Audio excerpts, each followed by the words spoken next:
Chapter 11. The fight was over, and we had only just won.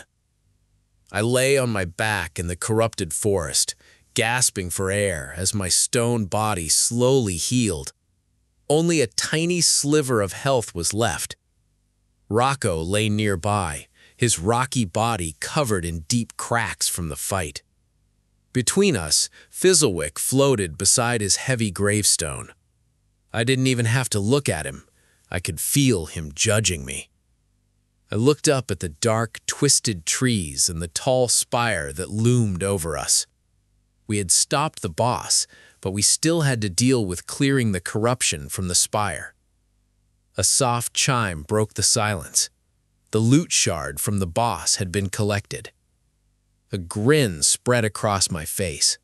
I lifted my heavy stone hand and opened my inventory. 3 new items waited for me. 4 copper coins, 1 darkened rabbit pelt, 1 bronze card, iron gauntlet. I blinked. A new card! Unlike my core card, this one had a bronze border instead of polished stone. The picture showed a heavy iron gauntlet with thick metal fingers. Fizzlewick floated over and looked at the card. Ah, an equipment card. Excellent. So, it's a weapon? Not all equipment cards are weapons. Some are armor, others grant spells or special abilities. This one, however, appears to be made for combat. So, a weapon? Yes, this particular card happens to be a weapon. He reached out and tapped the card with 1 transparent finger. Whether you can actually use the thing is another matter. Cards have requirements. Some need a certain class, others require a certain level. Owning a card and using a card are 2 very different things. He smiled. Now then, let's see what this little fellow can do. Fizzlewick began reading the card aloud. Bronze card, iron gauntlet. Description: a precision instrument for delicate negotiations. Just kidding, you hit things with this. +4 damage. Quickly now, try and equip it. Open your skill card table. I flicked my wrist, and my skill card table appeared in front of me. The wooden table unfolded from thin air. My Geomancer Artificer core card sat in the master slot at the center. At the far end, Rocco's hologram rested on a small pedestal, with his stats next to him. Below my core card were 5 empty slots, waiting for new cards. Let's see what I've got. I dragged the Iron Gauntlet card from my inventory to one of the empty slots. Bzzzt! The card bounced off the slot like it had hit a wall. It slid across the table and stopped. A bright red message appeared. Error. Class incompatible. Non-combat classes cannot equip offensive equipment cards. I stared at it. Seriously? I now know why the guy who sold me the game warned me about non-combat classes. I'm a 7-foot-tall rock golem, and I can't even use a weapon.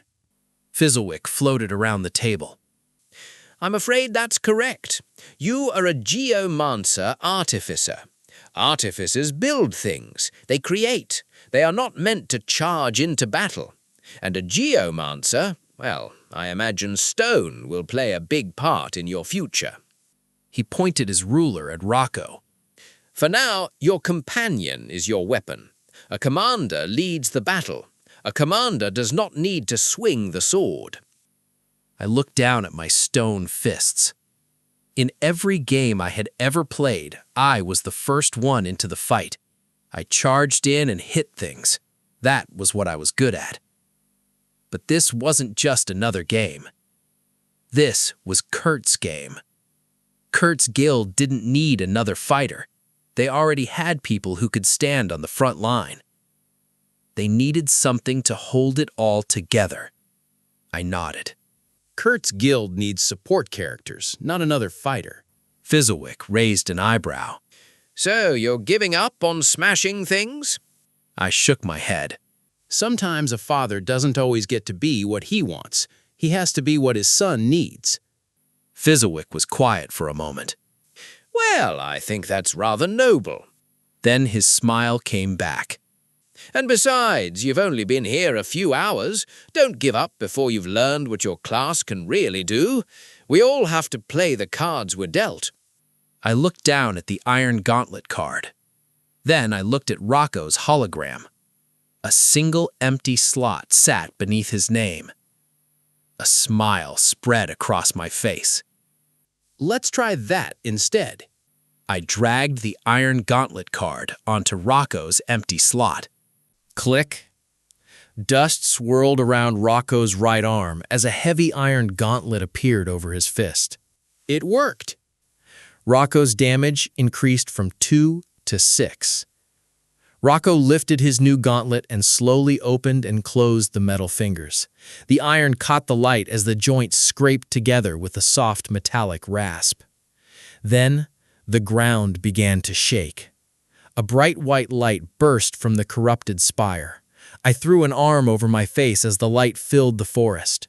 The thick black ooze covering the spire faded away. In its place was smooth white stone. With the Jackalope Boss defeated, the corruption had lost its hold and cleared itself. The light shot into the sky. High above us, it split into 2 glowing beams. They raced across the dark forest toward the 2 remaining spires. A new system messages appeared in front of me. Quest update. Sector 1 out of 3 complete. Darkness cleansed. Rabbit Meadows. Fizzlewick cheered. By the stars, we've done it! The jackalope was feeding the corruption. Now that the beast is gone, the spire has healed itself. 1 down, 2 to go. He pulled out his ghostly ruler and began drawing glowing blue lines through the air.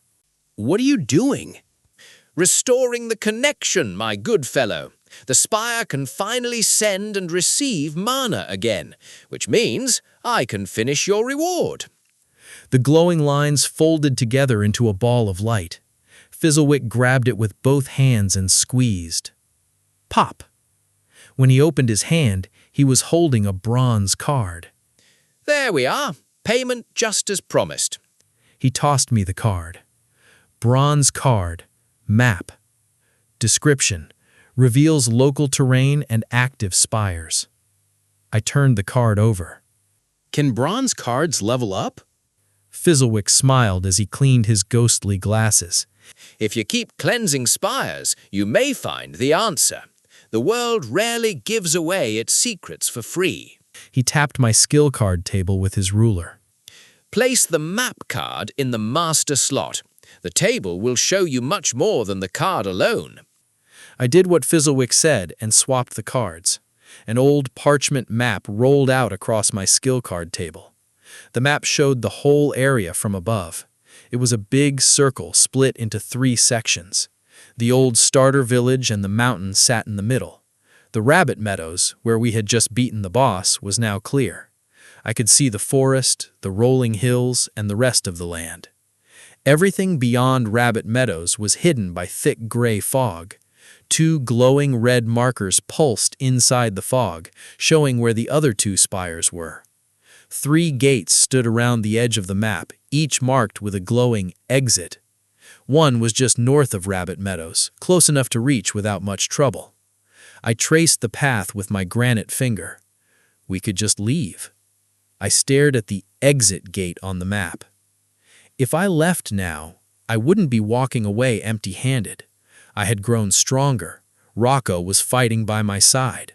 I finally had a map instead of wandering around blind. I could set Fizzlewick's gravestone down right here, wish the old ghost good luck, and walk through that exit. Then I could get back to the reason I had entered this game in the first place, finding and helping Kurt. I glanced down at my rocky body. Except, something still didn't make sense. The tutorial was supposed to study every player to give them the perfect character. The game was designed to watch how you played and then assign you the class that you would enjoy the most. I sat there on the forest floor, staring at my stone hands. If the system was really that smart, why did it give me this? I wasn't having fun being a golem. I felt slow and heavy. I had expected a different kind of adventure. Right now, all I had was a body that could take a beating. My defense was high, but my damage was low. Rocco did the fighting. That couldn't be all there was. There had to be more to this class. I just hadn't found them yet. If I left now, I'd be searching for Kurt with a character I didn't understand. When I found my son, I wanted to be strong enough to protect him. I glanced back at the map. 2 red markers glowed inside the gray fog. 2 more corrupted spires waited for us. I tapped one of the glowing markers. I can't leave this unfinished. If I'm all in, then we're going all the way. Fizzlewick beamed, his ghostly mustache twitching with pride. He gave me a sharp salute. My good fellow, that is exactly the sort of spirit I was hoping for. Together, we'll put this valley right. 1 spire at a time, 1 victory at a time. By the time we're finished, you'll know that remarkable body of yours inside and out. He floated closer, his grin never fading. And when the day comes to find young Master Kurt, you won't be the same lost soul who stumbled into this place. You'll be ready for whatever waits beyond those gates. I bent down, lifted Fizzlewick's heavy marble gravestone onto my back, and pointed toward the next spire. All right, team. Sector 2.